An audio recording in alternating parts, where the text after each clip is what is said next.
I think something is wrong with you. And before you get offended, I think something is wrong with me too. Let me prove it. For the next 30 seconds, don't touch your phone, don't skip ahead, don't check your notifications, don't open another tab. Just stay here. Sounds easy, right? Then why is there a part of your brain already trying to leave? Why are you suddenly wondering how much time is left in this video, or thinking about checking your phone, even though you're the one who clicked on this? That's exactly what I want you to notice, because the scary part isn't that you're distracted. The scary part is that distraction has become your default state. A few years ago, I thought I had a discipline problem. I thought I was lazy. I thought I just needed more motivation. But I was wrong. Something else was happening. Something that was slowly changing the way my brain worked. And if you're anything like me, it's probably happening to you too. Maybe you've noticed it already. Maybe you open YouTube to watch one video, then a short catches your attention. One short becomes five become Instagram Reels, Reels become TikTok, and before you know it, an hour is gone for nothing. And the worst part, you barely remember what you even watched. Maybe you've started watching everything at 1.5 times speed, skipping intros, skipping pauses, skipping anything that feels slow. Maybe a 15-minute YouTube video now feels long, a 1-minute voice message feels too long, and sitting with your own thoughts for a few minutes feels uncomfortable. Maybe you catch yourself unlocking your phone without knowing why, opening apps automatically, checking notifications that aren't even there. And the weird part, it doesn't feel strange anymore. It feels normal, because everyone around you is doing the exact same thing, so you assume you're fine. I assumed I was fine too, until I realized something terrifying. I wasn't getting bored faster. I was losing my ability to pay attention. And here's the mistake most people make. They think this is a discipline problem. They think they need more motivation, more willpower, more self-control. That's what I thought too. Every time I got distracted, I blamed myself. Every time I wasted hours online, I blamed myself. Every time I failed to focus, I blamed myself. Because that's what everyone tells you. You're lazy. You're undisciplined. You just don't want it badly enough. But what if that's not true? What if the problem isn't that you're weak? What if the problem is that your brain has been adapting to an environment it was never designed for?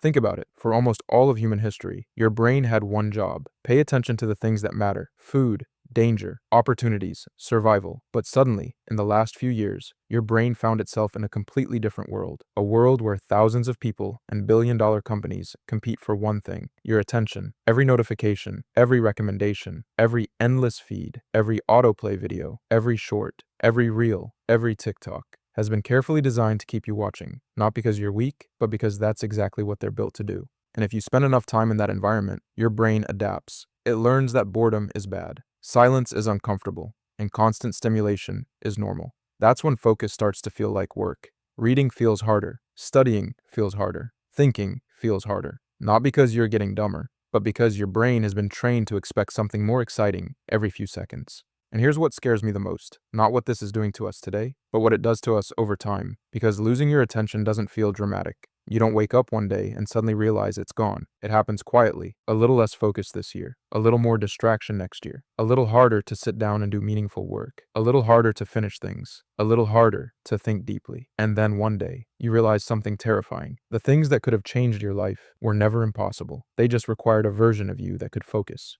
Think about it. Every skill you want to learn, every business you want to build, every book you want to finish, every goal you've been putting off, they all require the same thing: attention, focus, time. And what if the very thing you need most is the thing you're slowly losing? Imagine yourself 5 years from now. Not weaker, not less intelligent, just unable to focus, unable to sit with one task, unable to learn deeply, unable to give your full attention to anything. That's a scary future. Because in a world where almost everyone is distracted, the ability to focus becomes a superpower. But here's the good news. Your brain isn't broken, and you're not doomed. Because the same brain that learned distraction can learn focus again. The same brain that adapted to chaos can adapt to clarity, which means the problem isn't permanent, but it also means something else. No one is coming to fix it for you.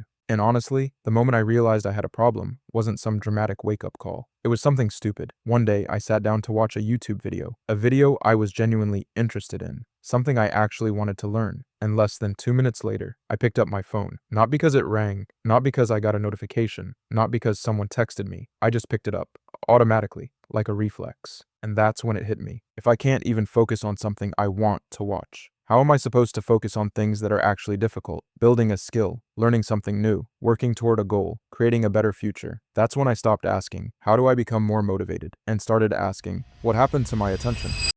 Step 1. The first thing I had to understand was this: you can't fix a problem you can't see. Most people have no idea how bad their attention has become, because they've adapted to it. So here's something I want you to try. Sit down, set a timer for 20 minutes. Pick one task, just one. No music, no notifications, no switching tabs, no checking your phone. Just one task. Then watch what happens. Not to the task, to your brain. Watch how many times it tries to escape. Watch how many excuses it creates. Watch how uncomfortable it becomes. Because awareness comes before improvement. Step 2. Most people try to increase focus. That's the wrong strategy. Make distraction harder instead. Move social media off your home screen. Turn off unnecessary notifications. Log out of the apps you waste time on. Add friction. Because right now, distraction is easier than focus, and your brain will always choose the easier option. Step 3. This might sound strange, but boredom is not the enemy. It's actually the beginning of focus. The problem is that most of us never experience boredom anymore. The second we're waiting in line, we grab our phone. The second we're alone with our thoughts, we grab our phone. The second life slows down, we grab our phone. So your brain never gets the chance to recover, never gets the chance to think, never gets the chance to breathe. Start small, 5 minutes, no screen, no music, no stimulation. Just sit. It will feel uncomfortable. That's exactly the point. Once you realize how valuable attention really is, you stop treating it like it's free, because attention is the foundation of everything. Learning, building, creating, growing. Every meaningful thing in your life starts with attention. Protect it the way you would protect your money, your health, your future. The truth is, most people won't do anything after watching this video. They'll agree with everything. They'll say it makes sense, and then they'll go right back to the habits that are slowly stealing their attention. Don't be one of them, because the future version of you is being built right now. Not when you feel motivated, not next month, not next year. Right now. With the things you choose to pay attention to every single day. You're not lazy, you're not broken, you're not a lost cause. You've simply spent years training your brain to be distracted. And starting today, you can train it to focus again. One decision, one session, one day at a time. And trust me, the version of you you're trying to become is still there, buried under years of noise. Go find him. I'll see you in the next one.